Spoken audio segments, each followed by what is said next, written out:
Welcome to Undercurrents, our daily news show from Unheard's Washington Bureau. Today's guest is Mark Moyer. Subscribe at undercurrents.tv to join the Undercurrents community. It's just $1 for your first month. You get premium paywalled content and a special email address where you can get in touch with us. Subscribe on YouTube and wherever you get your podcasts as well. Now, let's get on to the news. Journalists Michael Shellenberger and Matt Taibbi testified before the House Judiciary Committee on Wednesday, sharing their reporting on how USAID, obviously in the crosshairs right now, supported censorship around the world amidst Elon Musk's ongoing effort to shutter the department. Let's take a look. The United States Agency for International Development, or USAID. Last October, we published a report that noted that USAID had funded the creation of a censorship industrial complex in Brazil, complete with third-party fact-checkers, committees of experts in charge of deciding for the entire society what the truth is on any given issue. And after I published the Twitter Files Brazil last spring, the Attorney General of Brazil opened a formal criminal investigation of me, which is still ongoing. Republicans are currently trying to salvage USAID's food program, according to a new report in the Wall Street Journal. And also news broke Tuesday night that USAID's Inspector General had been fired after releasing a critical report on Musk's shutdown campaign.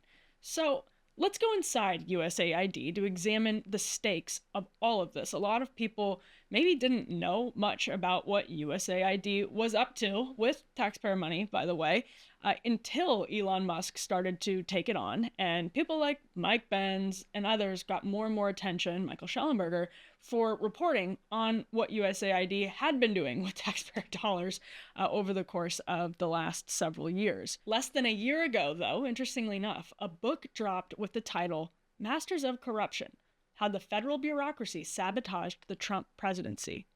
Here's how the description for that book read. This book tells a remarkable true story of bureaucratic assassination during the Trump presidency, revealing in vivid detail how career federal employees thwarted President Trump's efforts to drain the swamp. Mark Moyer, a senior political appointee at USAID, discovered evidence of corruption involving 5 career bureaucrats and reported it to agency officials in 2018. Senior bureaucrats orchestrated a sophisticated retaliatory plot, which began when a special operations general fraudulently accused Moyer of divulging classified information and ended with the termination of Moyer's employment. The bureau that Moyer had been on track to lead, with an annual budget exceeding $300 million, fell into the hands of one of his bureaucratic assassins. The leading perpetrator of the corruption exposed by Moyer subsequently escaped punishment by transferring to another federal agency. That is an incredible story, and I am happy to say Mark Moyer is actually our guest on today's show. Mark Moyer holds the William P. Harris Chair in Military History at Hillsdale College. He is here to give us the inside scoop on what he experienced at USAID several years ago, and also to help us understand what has been happening with the agency and actually throughout government in recent days as Elon Musk has turned his attention to USAID. So, Mark, thank you so much for being here. It's great to be with you, Emily. Now, your arc previously at USAID, which is in so many headlines these days, is really interesting. And people should buy your book to get a flavor of it. But if you could give us the brief summary of your previous tenure at USAID, I think that would be really helpful. Yes, I joined as a Trump appointee in 2018, and I became the director of what's called the Office of Civilian Military Cooperation. And I had a background in international development policy, and so I thought I would do that, also defense policy. But I quickly found out that I had stepped into a cesspool of corruption. And so as soon as I took over this new office, I was receiving reports of corruption involving employees within the office, and also somebody above me who had a higher role in the agency. And so I took these to agency officials, thinking that was what you're supposed to be doing. We're here to drain the swamp. And the first warning sign was when they said, well, it's laudable you want to do this, but usually people don't come forward with these kind of things. And I didn't fully understand at the time why that was, but I soon learned that the reason was that you become the target. And senior people in different parts of the agency are actually there to try to stop people from reporting corruption. So I went ahead, they did an investigation. Now, the people who were perpetrating the corruption, for the most part, didn't get serious punishment. The most serious offender just went to another agency. But then the person who had to leave the agency got some people to accuse me of publishing classified information in a book I had published 2 years earlier and that no one had ever complained about before. And this becomes rather convoluted, as most things in the bureaucracy are, but they essentially tried to say that because I was accused of something, that was grounds for firing me, even though they did not actually have evidence to support this accusation, which is one of many duplicitous and awful things that happened. So I ended up getting fired. I filed a whistleblower retaliation complaint with the Inspector General, thinking they would help me out. And I thought at the time, at least the Inspector General here must be honest, but it turned out the Inspector General was also part of the problem and was intent on making the agency look good and protecting bad people. And so they first did a sham investigation, and then they got pressured by Senator Charles Grassley to do a real investigation. But the second one was also kind of a sham. They just left a lot of important people and information out, and he then berated them. But by then, Samantha Power was at USAID, and she was not going to help me either.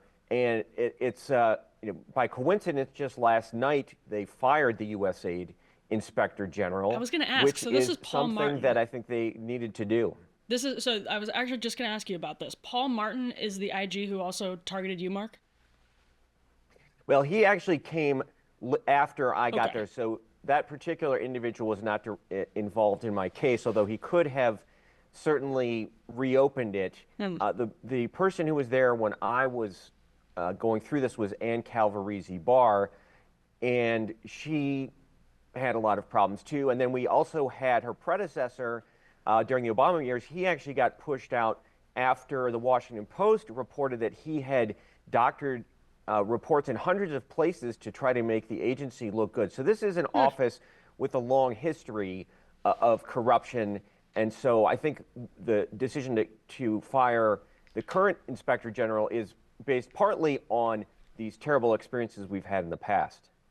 That's super interesting. And when you mentioned the long history, I'm curious. Your career, as you mentioned, involved international development before you ended up at USAID. Did you expect the level of corruption that you encountered when you got to USAID, or did it surprise you? It did surprise me. Now, I had worked in government before, though mainly on the Department of Defense side. And I will say I saw some of this when I was at the Department of Defense, particularly when I worked at U.S. Special Operations Command for a few years. There were a lot of reports of waste, fraud, and abuse, a lot of conflict of interest, contracts getting approved under shady circumstances, and also just gross excess spending. There were a lot of reports, at the SOCOM headquarters that they could get rid of half the workforce and there wouldn't be much impact on what happened. But even with that, I would say I was surprised and taken aback by what I saw at USAID. And particularly, the most surprising part of it, I think, was that so many of these senior officials are complicit or at least go along with it. So I mentioned the Inspector General, another person who's supposed to be sort of a watchdog as the head of the Office of Security. He, in my case, also was part of the problem. And that individual, John Voorhees, he was there when I was there. He just got suspended a couple weeks ago when he refused to allow the administration access to that office's records. You also have the so-called ethics attorney, John Ohlweiler. He also has just been suspended. He's known within the agency as the unethical ethics attorney. And in fact, Ohlweiler and Voorhees, when they were interviewed by the Inspector General, gave conflicting accounts of their roles and the events that led to my firing, which the Inspector General should have called them on. But this is one of the many problems with the Inspector General. Instead of saying, okay, one of you is lying under oath, we need to dig into this, they simply looked aside. Why would watchdogs be part of the problem? It's an interesting dynamic that you're discussing. So why is it that the people who are meant to keep an eye on corruption at USAID are, in your telling and from your experience, part of the corruption?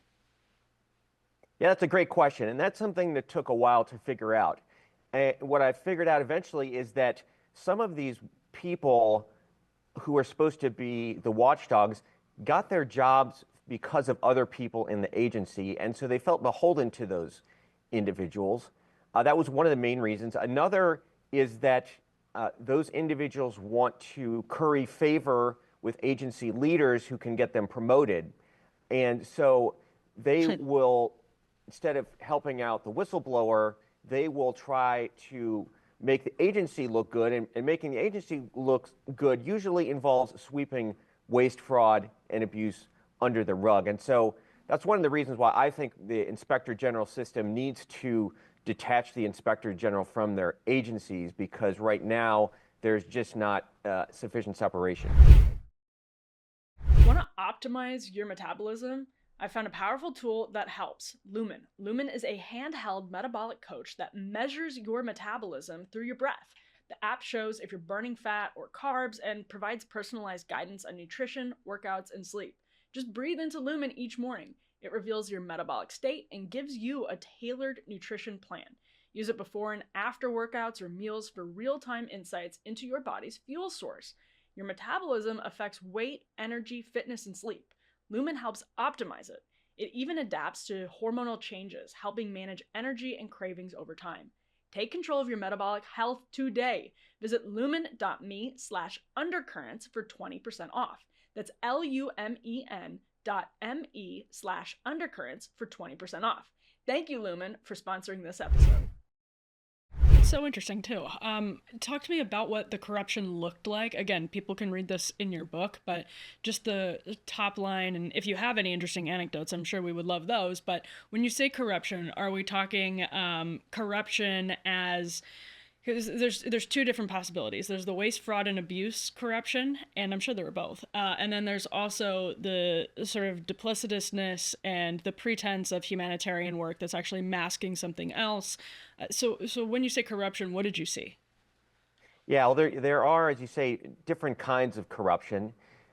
One of the, well, I look at this in two ways. I mean, there's two fundamental sources of this corruption within the bureaucracy. One is ideological, that people think they know better than the elected officials, they know better than the American people, and so they are not going to do what their job is, which is to take orders from the White House, but instead they're going to substitute their own policy judgments. And then the other type is the pure greed, where people are in it to reap financial benefits. And we had a lot of both of those at USAID.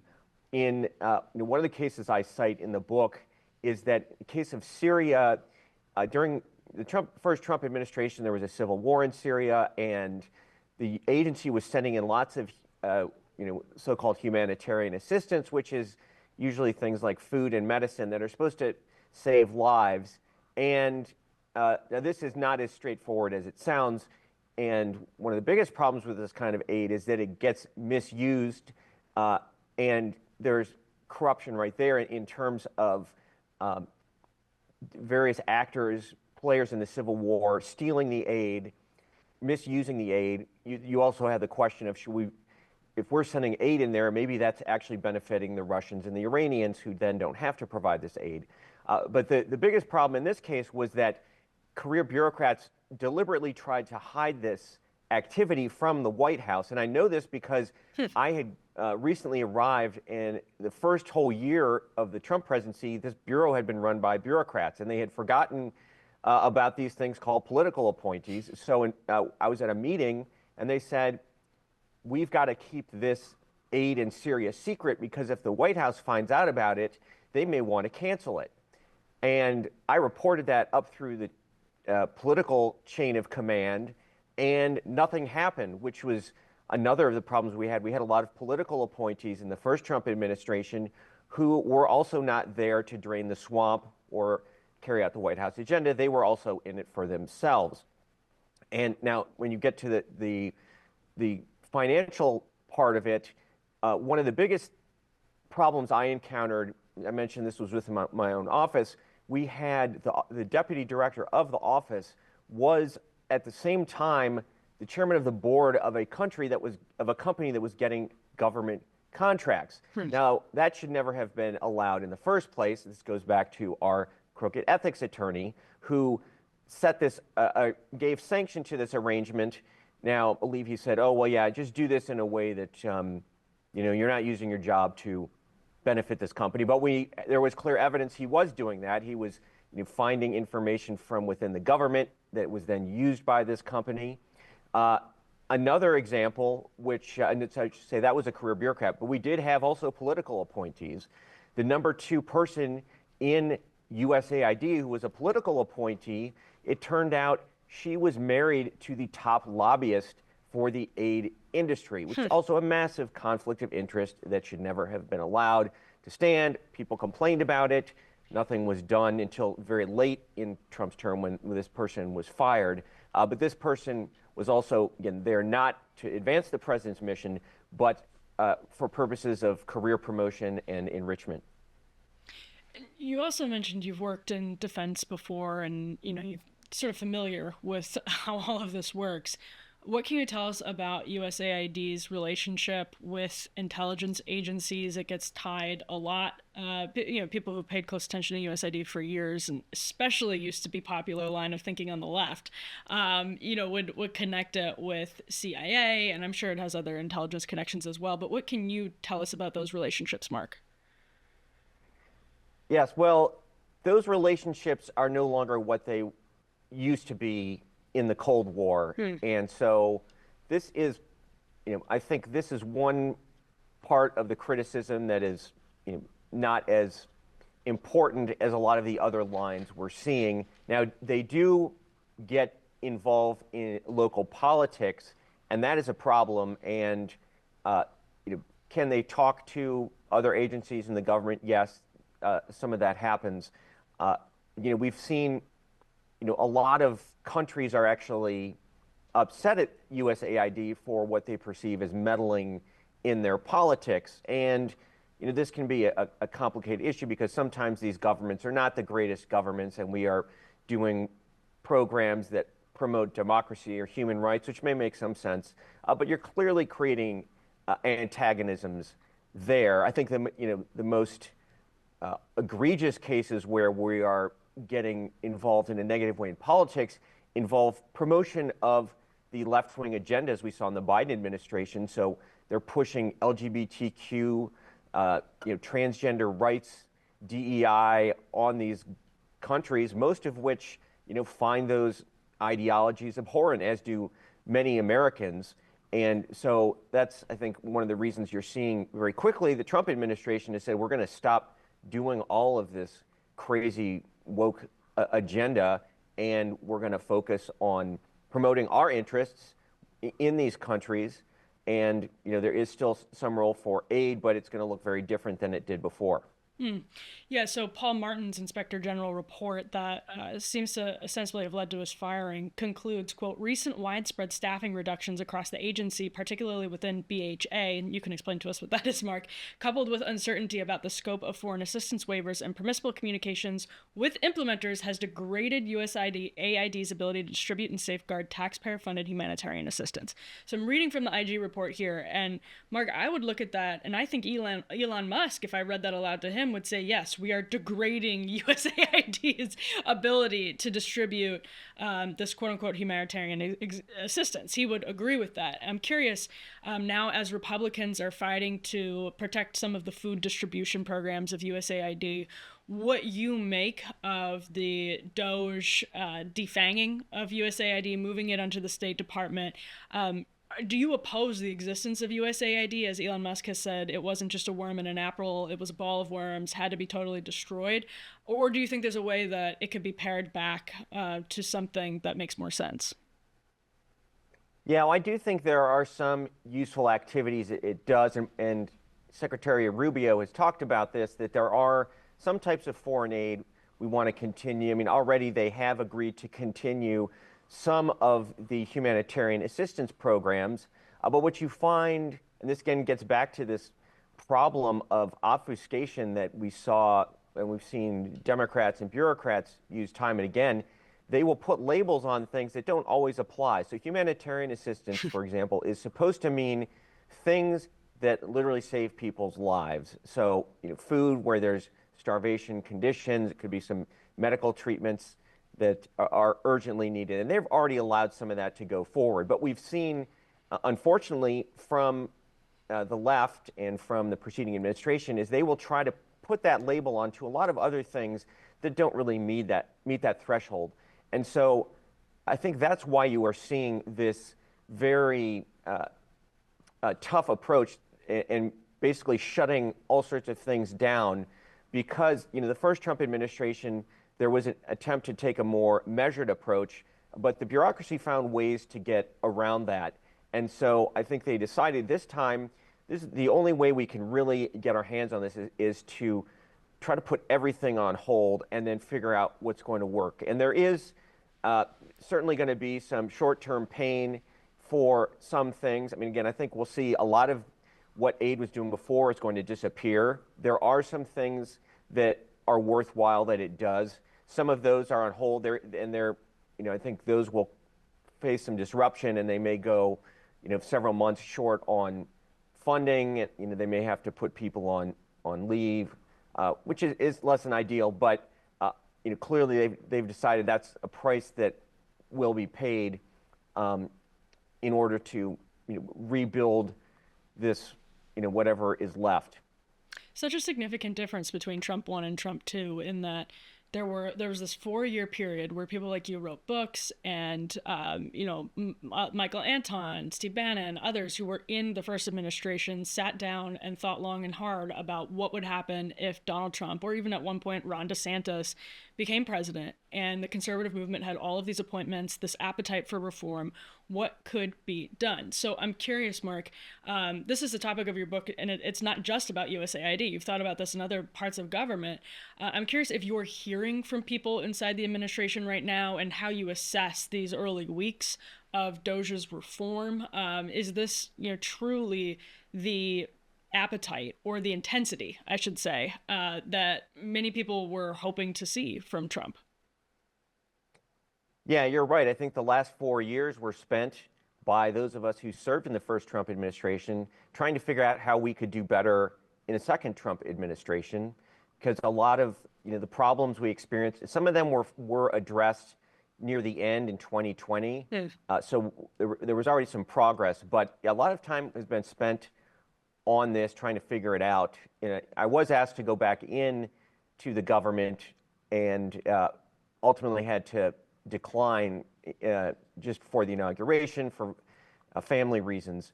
But I've certainly tried to give them my input, and they've done some things I've suggested.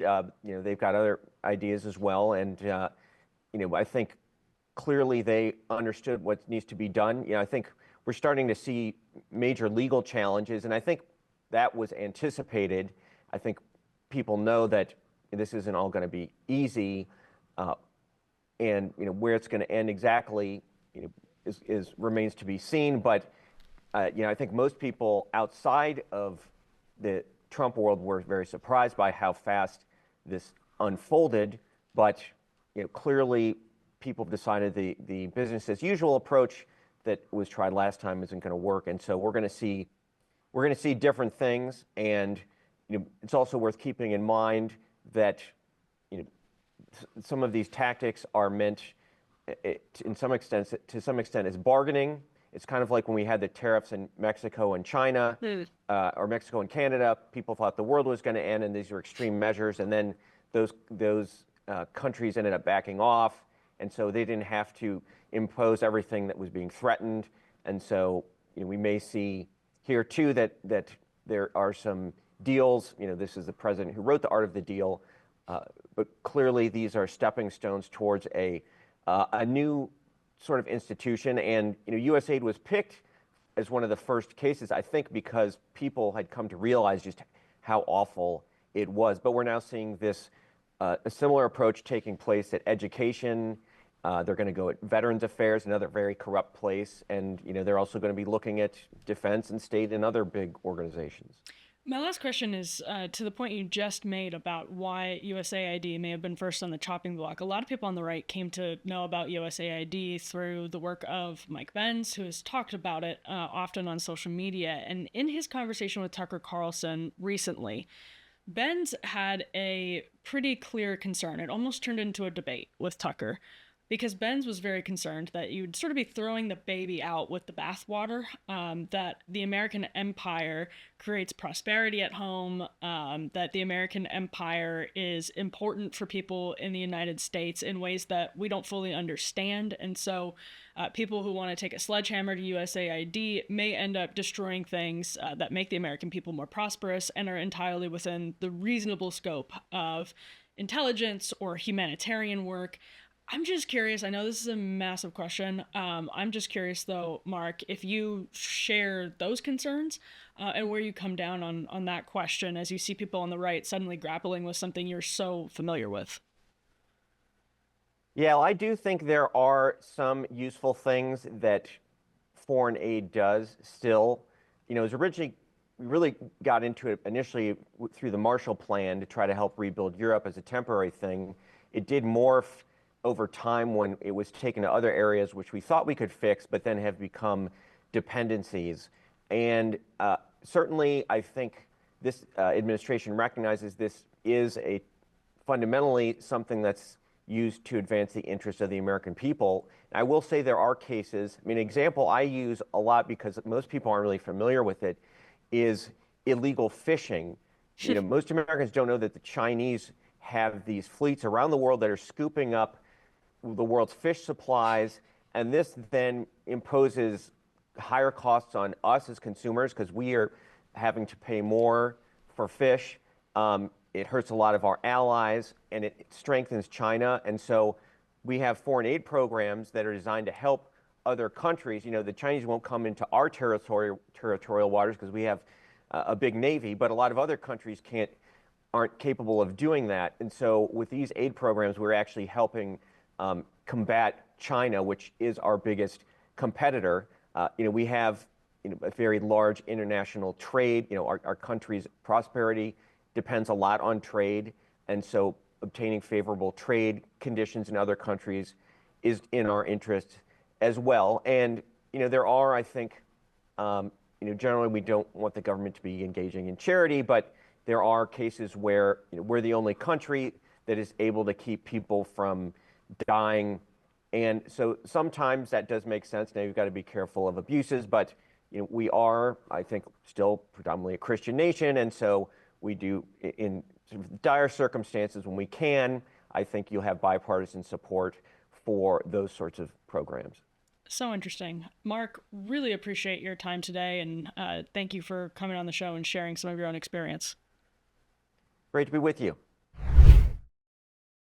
Thank you so much for tuning into this edition of Undercurrents. It was so interesting to hear Mark's story, and there's now a broader debate. We got to it at the end. It's a massive conversation about the American empire, and that's really, really interesting. I would recommend Tucker Carlson's conversation with Mike Benz because subtly it is a debate at different points about what value the soft power of the American empire has in 2025 when, for example, beneficiaries of deals for multinational corporations are more global than national.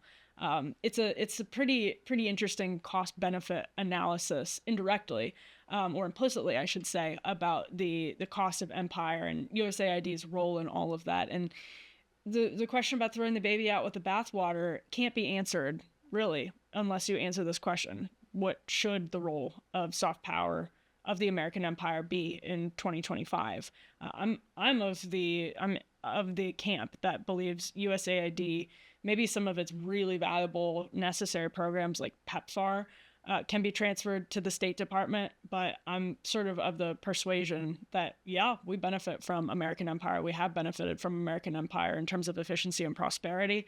But I don't know that there's a role for USAID in a just American government anymore. That's kind of where I'm coming from on all of this. But it's not just a news story. It's, I think, one of the most important conversations happening in American politics right now, and it's really a shame that Democrats are choosing just to reflexively defend USAID instead of kind of grappling with it, as many people on the left have for decades, actually longer than many people on the right. So appreciate everyone tuning in.